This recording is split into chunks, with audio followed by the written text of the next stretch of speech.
Welcome to Holland is an essay written by Emily Kingsley quite a while ago, but some of you maybe have come across this essay. She writes about her experience of parenting her child with Down syndrome. When you're going to have a baby, she writes, it's like planning this fabulous vacation trip to Italy. You buy a bunch of guidebooks, you make wonderful plans, the Colosseum, the Michelangelo, the gondolas in Venice. You learn some handy phrases in Italian. It's all very exciting. After months of eager anticipation, the day finally arrives. You pack your bags and off you go. Several hours later, the plane lands and the stewardess comes and says, "Welcome to Holland." Holland, you say? What do you mean Holland? I signed up for Italy. I'm supposed to be in Italy. All my life I've dreamed of going to Italy. But there's been this change in flight plans. They've landed in Holland and there you must stay. They haven't taken you to some horrible, disgusting, filthy place. It's just a different place. So you must go out and buy this new guidebook. You must learn this whole new language.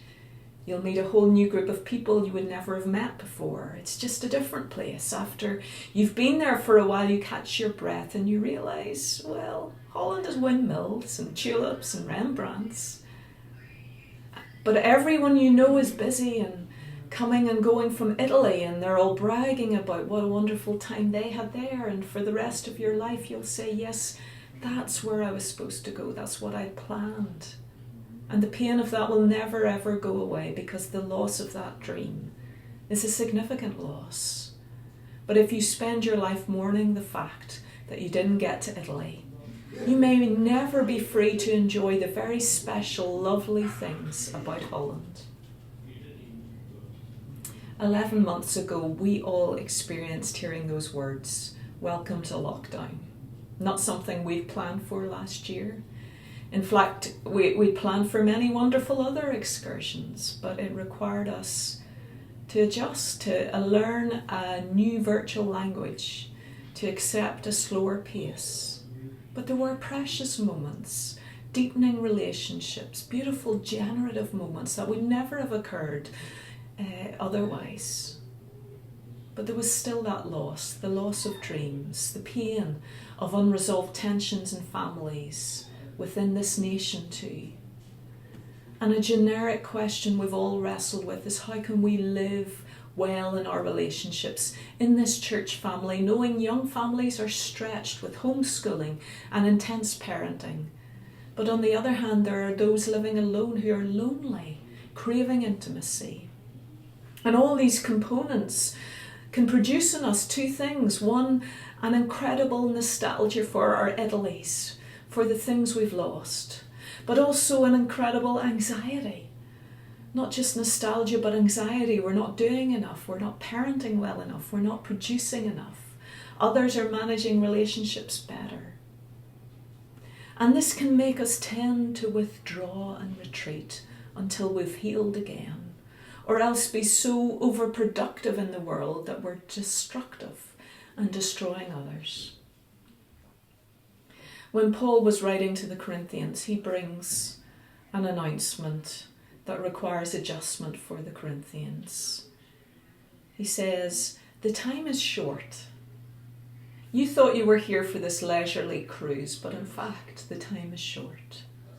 He talks about a present crisis in chapter 7. N.T. Wright suggests there was possibly famine at this time in Corinth, a shortage of grain. The food had run out and those who were poor weren't getting the right access and help. This present distress that Paul talks about highlighted all the inequalities, all the tensions in that city. It sounds familiar, doesn't it? But rather than seeing this as a place of deep disappointment, the land of the if-onlys, if only life could be better, Paul encourages the Corinthians to penetrate this present moment with eschatological thinking. Just as the food crisis was probably making the Corinthians reassess all their priorities, so also, he says, knowing that Christ will return, maybe not eminently, but certainly, it should make you see life through this different lens. The time has been shortened, it's been compressed so that this big future reality is pressing in to the present moment. Paul wanted the Corinthians to rewire their perceptions. Imagine someone who's been suffering from cancer or an illness and they hear those words, it's terminal, it's incurable, there's nothing more we can do. Well, for that person, it's futile to start thinking, how much time do I have left? Because no one knows how much time they'll have. It's futile also to think about all the things that'll never be. But a better challenge is, how can we live well in the present moment? Not to get entangled by all those weeds of lesser things, all those distractions, but to live in the present moment, in present relationships, in the present gift. How can you live in such a way that this present moment is beautiful? And the reason Paul stimulates the Corinthians to rewire and think this way, he gives the reason is, I want you to be free. I want you to live free. Because if you take a trip to Holland and all you can think about is your trip to Italy, you're not free, you're living anxiously. You're living with nostalgia. You're trying to recapture the past. Life was better when, and fill in the blanks. Paul wants to disentangle from this anxious living, worrying whether they were enough, and also free from living nostalgically, wishing they were someplace else. And as if all this big idea and all this big rewiring weren't enough, Paul adds another dimension into 1 Corinthians 7, the issue of our sexuality. Now, it might be worth pausing at this moment, and we all need to acknowledge the baggage we bring into this chapter when we think about Paul talking about sex. When you hear Paul say those words, it's good for a man not to marry, I know it's hard for me not to go to a place of thinking, well, he was a bachelor. He was sexually repressed. He was anti-sex. And all the ways we too in our culture have reduced Paul's words on sex to neat algorithms, like your body is a temple for a young girl means you must be pure, you must be abstinent. That's hard to have it so reductionistic, especially when our culture hypersexualizes everything. And then you go and hear Paul say these 5 as if statements when he says the time is short. He goes on to say, what I mean, brothers, when the time is short, those who have wives should live as if they had none. Those who mourn should live as if they did not. Those who were happy should live as if they were not. Those who buy something as if it were not theirs to keep. Those who use the things of this world as if we're not engrossed in them. Well, what does that mean? This feels absurd, to think of a married person living as if they shouldn't be married. When Paul says a wife's body doesn't belong to her alone but to her husband's, what does that mean? How can we talk about all these things in a Me Too culture that doesn't play into the hands of those who want to take advantage? And you see, the issue of sexuality is so nuanced. Over the Christmas break, David and I binge watched the Netflix series Bridgerton, where this young woman finds love in this austere English society where women married for status and position but never for love. And yet even in the story of love, how challenging it is for a man and a woman to be sexually attuned to each other. And the more you sit with this text, the more you think about the way Paul comes at it from different directions, you realise Paul knew that the subject of sexuality is delicate, and yet it can be life-giving and it can be good. Ruth Haley Barton, when she talks about her sexuality, she says it's always connected to spirituality, because sexuality and spirituality are creative things, seeking with union with someone or something higher than yourself, so that that deep longing for intimacy and communion in our being can be satisfied. And that's why today we read alongside 1 Corinthians 7, the Old Testament passage of Genesis, that God's very first command was to acknowledge that sex is a good thing, for man and woman to go and be fruitful, to multiply. Paul knows how deeply sacred and wonderful sexuality can be, but equally it can be distorted. Like when Protestants prioritise and valorise marriage at the expense of singleness, and when Roman Catholicism valorises celibacy and singleness at the expense of marriage for priests. And maybe that's why Paul never gives straight commands here.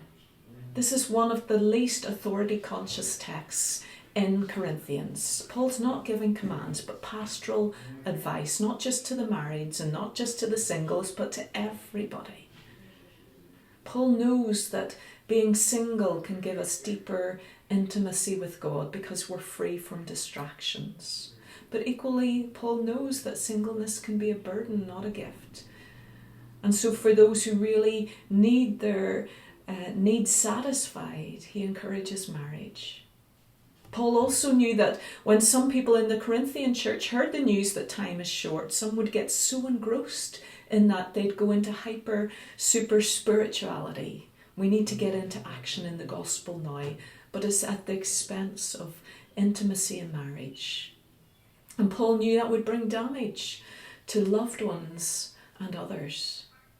There were those who focused on spirituality in a different way that separated the spirit from the body. And so rather than one extreme of asceticism, the other extreme is promiscuity, where some felt free to sleep around with whoever they wanted because they knew their body wasn't going to last. Paul knew there'd be a variety of all these sexual responses in hearing that the time is short. And yet he also knew that rather than setting people free, it might only increase their guilt and shame and tie a noose around their neck. And so when Paul makes this unusual statement, from now on those who have wives should live as though they had none, we know it doesn't mean abstinence because he talked about that earlier. It doesn't mean promiscuity, eyeing up absolutely everyone around us, because he warned against that too. But he's saying, well, how can we live in our current condition today in a way that doesn't live in the if only category, if only I were something else. But the question becomes, how can I live the deep love of God whilst not denying my current circumstances but living fully in them, knowing that one day it will pass away, whether we're married or single. These states do not last. Our current situation is not our ultimate situation. But they can be places where we know God's love. And rather than use knowledge of the time is short to retreat or to escape or becoming opportunistic, how can we live and love to our fullest nth degree? This was the radical stance Paul wanted everyone to have in the world. A new stance of having Christ in us. Earlier this week, one of our members, Luke Latt, had one of his poems published in the New Yorker. To be young, it's called. And it describes in infinitives what it's like to be young. To do all your picnicking in a suburban forest. To lie hammocked under the persimmon tree. To dream of ultralights while wearing a lime green jumpsuit. But as the poem goes on, it says, for all these youthful experiences, you reach a point where there are no more infinitives. There's only one imperative, the beautiful. And I think Lou is getting at something here, because to be free, truly free, another infinitive, you can only reach that place of freedom when all that is good in the world finds a place where it can express its unique beauty. I think of Jesus, this single man whose time on earth was so short, but he lived in a way that saw the beauty in everyone, that treasured people as gifts, especially females. When this woman came and poured beautiful perfume, expensive perfume on his feet, it wasn't over-sexualized the way our culture would distort it today. But neither did he reject the gift the way the other disciples perhaps would have done. He simply accepted the beautiful act of love. And in many ways, Jesus gives us this model of how to be free today, how to live in not just our own beautiful, strange bodies, but also in the body of Christ, where we can encourage absolutely everyone to be fully loved, fully treasured, fully seen. I think of Kiyama Mugambi, a young man I met when I was living in Kenya. And when I met him, he would often say, how can I redeem the time God has given me? And that left an impression on me. And for many years we'd lost contact until recently Joel Carpenter put in my hand a book that Kiyama had written that charts the story of these beautiful growing churches in Nairobi and in Kenya. And he analyses why the growth. And one of the keys to the church growth was this intentional leadership posture of mentoring, of leaders pouring their lives into young people so that they in turn could do the same for others. How can we do that? How can we redeem the time in COS? For our staff at the start of lockdown, when we were thinking, what are our priorities during this time, and as we were reading Philippians, one of them came to be, may we have a greater sense of God's grace pouring out from each other's lives. So what does that mean for you today? So for some of you, it means acknowledging that you've been living in a place where you've been wishing all this time you were in Italy rather than Holland. Maybe it's time to enjoy the beautiful landscape of Holland today. For some of you, the loss of not being in Italy or the loss and brokenness of something in your life is jeopardizing your ability to live well, and you've tried to overcompensate and overindulge to numb the pain. Know that you're fully loved in this community, and God sees that pain and wants to heal it. For some of you, the grief is expressed in holding back in this ascetic way. Oh yes, you're focused on eternity and the gospel, but rather than soften you, it's made you hard with your loved ones and with others. Let Christ come in to help you find your soft centre again. And I know for many of us, we live with this fear. When we come out of COVID, what will change? Will we still have our loved ones intact? Those we can't visit, those we can't hug now, right now, will they still be there? None of us knows that. But I do know time is short. We're called to redeem the time. How can we live in a way that the gifts right here in front of us are to be treasured, beautifully treasured and enjoyed? I think of a pastor I know who was dying from an incurable cancer, and knowing that changed how he prayed. He said at the start of each prayer, Father, I thank you for the gift of this new day. He began to see each day as a tremendous gift. So as you look at people around you, how can you see them as your treasured gifts today? As you worship with us in Zoom, how can you see this body as a tremendous gift and redeem the time? So many ways God has gifted us and provided people to love us. So go from this place knowing God has given you this gift of seeing the world differently.